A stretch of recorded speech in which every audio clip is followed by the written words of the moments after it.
Peuple du Burkina Faso, concitoyennes, concitoyens de l'intérieur et de la diaspora, amis du Burkina Faso, rarement dans son histoire, notre pays a été autant confronté à l'adversité.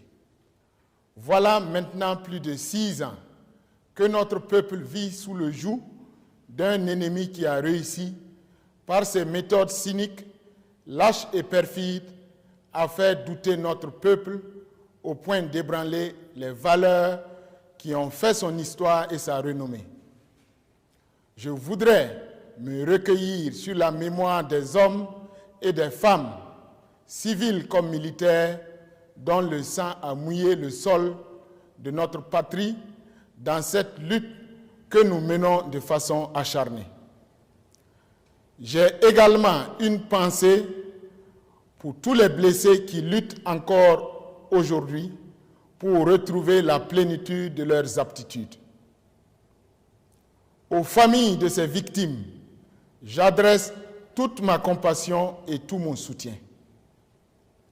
Au nom de leur sacrifice, j'affirme mon engagement et celui de tout le mouvement patriotique pour la sauvegarde et la restauration MPSR à toujours faire obstacle à toute velléité de détournement du processus de refondation de notre nation, appelé par le peuple de tous ses vœux depuis bientôt une décennie. Aux combattants au front et à tous ceux qui veillent quotidiennement sur la sécurité et l'intégrité du Faso, je vous adresse mes encouragements et ma sympathie. À vous tous, agents du public, travailleurs du privé et partenaires du Burkina Faso, je salue vos efforts pour le développement de notre pays et vous adresse mes vifs encouragements. Chers compatriotes, l'avènement du MPSR a été imposé par le cours des événements dans notre pays. Fragilisé par tant d'événements et assailli de toutes parts par des groupes armés radicaux, la gravité de l'heure a imposé à notre armée une attitude que lui impose son devoir. Ainsi, les différentes composantes de notre armée nationale, dans une démarche consensuelle, ont décidé d'indiquer la voie pour la restauration de l'intégrité de notre Burkina Faso et la sauvegarde des acquis de notre peuple chèrement acquis. J'ai pris conscience, avec toutes les franges de notre armée, de l'ampleur des responsabilités qui sont miennes et de la profondeur des exigences de notre peuple, qui ne demande qu'à vivre et s'épanouir dans la quiétude. Peuple du Burkina Faso, notre ambition n'est autre que de fédérer l'ensemble des énergies de notre pays pour jeter les bases d'un Burkina Faso nouveau, débarrassé des oripeaux d'une gestion politique aux antipodes des nouvelles aspirations de notre peuple. Notre agenda est unique et il est clair: la sauvegarde de notre peuple et la refondation de notre nation. Les indicateurs de mesure de la réalisation de cet agenda demeureront le niveau de restauration de l'intégrité du territoire et la qualité des actions entreprises pour la refondation de notre nation.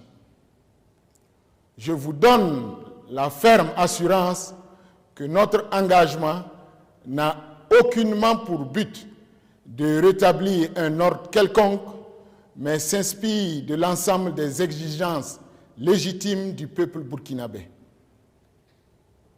Chers compatriotes, nous tenons là une grande opportunité pour réconcilier notre peuple avec lui-même et déclencher sa marche triomphale vers l'horizon du bonheur.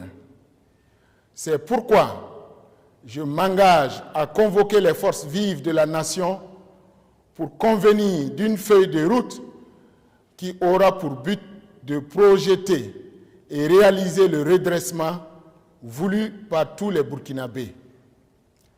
Un redressement dans lequel le cultivateur qui n'a rien récolté la saison dernière, ou celui qui a assisté au vol de son bétail, ou encore les femmes, chefs de ménage qui peinent à nourrir au quotidien leurs enfants, seront pris en compte. Je serai à l'écoute de toutes les femmes et de tous les hommes, de tous les patriotes qui s'engageront honnêtement et de façon sincère et désintéressée à l'édification d'un Burkina Faso prospère et paisible. En prélude à cela, j'ai entamé des concertations avec certaines composantes de la nation, y compris avec les personnalités du régime sortant, afin de dégager les grandes lignes qui nous conduiront à terme vers des décisions consensuelles et inclusives pour la refondation et la restauration d'une paix durable. D'ores et déjà, je mets en garde tous ceux qui ne seront guidés que par leurs intérêts égoïstes, que je serai intraitable face aux actes de trahison des aspirations de notre peuple. Les fondements de notre nation seront sauvegardés et les dossiers engagés sur le plan judiciaire souverainement conduits par les autorités ayant reçu compétence à cet effet. Lorsque les conditions seront réunies selon les échéances que notre peuple aura souverainement définies, je m'engage à un retour à une vie constitutionnelle normale. Concitoyennes, concitoyens, burkinabés de la diaspora, si les priorités sont nombreuses, il est clair que la priorité principale demeure la sécurité. Il nous faut en effet réduire significativement les zones sous influence terroriste et les impacts de l'extrémisme violent en redonnant aux forces de défense et de sécurité, ainsi qu'aux volontaires pour la défense de la patrie, la volonté de combattre et d'aller encore plus à l'offensive avec des moyens adéquats. Ceci est un préalable indispensable au retour progressif de l'administration publique et à la réinstallation des personnes déplacées internes dans leur village d'origine. Au-delà des indispensables moyens logistiques, il nous faudra faire appel aux valeurs qui ont fait de notre peuple ce qu'il est. Aucun char, aucun avion de chasse, aucune arme ne vaut l'amour pour la patrie. Ma conviction est faite que c'est cet amour qui fera la décision et qui nous fera gagner cette guerre. J'appelle toutes les composantes des forces de défense et de sécurité et les volontaires pour la défense de la patrie à se mettre en ordre de marche pour la reconquête de notre territoire.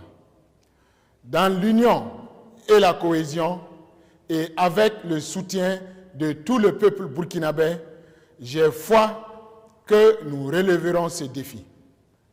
Amis du Burkina Faso, en ces moments particulièrement difficiles pour notre pays, le Burkina Faso a plus que jamais besoin de ses partenaires. C'est pourquoi j'appelle la communauté internationale à accompagner notre pays afin qu'il puisse sortir le plus rapidement possible de cette crise pour reprendre sa marche vers le développement. Je sais comprendre les doutes légitimes suscités par cette rupture dans la marche normale de l'État. Mais je voudrais rassurer l'ensemble des amis du Burkina Faso que le pays continuera de respecter ses engagements internationaux, notamment en ce qui concerne le respect des droits de l'homme. De même, le fonctionnement de la justice sera assuré dans le strict respect de son indépendance. Peuple du Burkina Faso, la tâche qui nous attend est immense.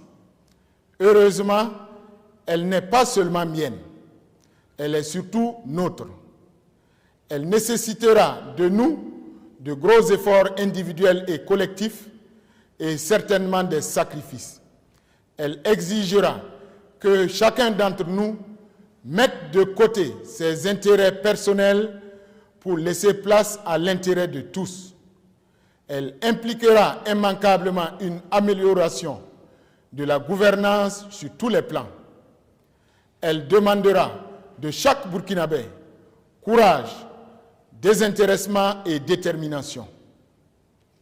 Courage pour faire face aux épreuves liées à ce type d'épopée, désintéressement pour faire du sacrifice pour la patrie un sacerdoce, et détermination pour poursuivre le chemin malgré les difficultés. Le moment que nous vivons est une opportunité pour notre peuple de se remettre debout et de regarder l'avenir droit dans les yeux. Nous devons la saisir, quoi qu'il advienne, parce que c'est le devenir de notre patrie qui en dépend. C'est un défi historique de notre époque et nous n'avons pas le droit de faillir.